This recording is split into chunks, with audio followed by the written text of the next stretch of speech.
অনেকদিন ঘরে বসে আছি, এবার কোথাও ঘুরতে যাওয়া দরকার। ঠিক করলাম ইনানি আর হিমছড়ি আমি আসছি।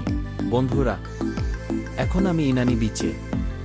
দেখো নীল পানি আর পাথরের জগৎ, এখানে দাঁড়ালে মনটা শান্ত হয়ে যায়। এই তো টুনা বার্গার আর ডাব। ভ্রমণের আসল মজা তো খাওয়া দাওয়ায়। একটা সেলফি না নিলে চলে আসলাম ইনানি বাজার। এখানে অনেক ধরনের সুন্দর জিনিস পাওয়া যায় ও ফেমাস শামুক পাওয়া যায়। এই পাহাড় বেয়ে উঠা মজা তো আছে, কিন্তু হাঁপিয়ে গেছি রে ভাই। হিমছড়ির চূড়া থেকে ভিউ না দেখলে ট্রিপটাই অসম্পূর্ণ। ওরে বাবা, পাহাড় উঠা এত কষ্টের, কিন্তু ভিউটা দেখো, মনে হচ্ছে আমি আকাশে দাঁড়িয়ে আছি। এই ঝর্ণার পাশে বসে মধু খাচ্ছি। আহ, এমন জায়গায় সময় থেমে যায়।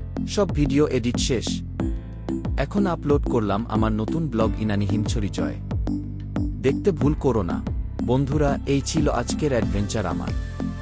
ভালুক ভাইকে সাবস্ক্রাইব করো আর পরের ট্রিপের সঙ্গে থেকো। Bye bye.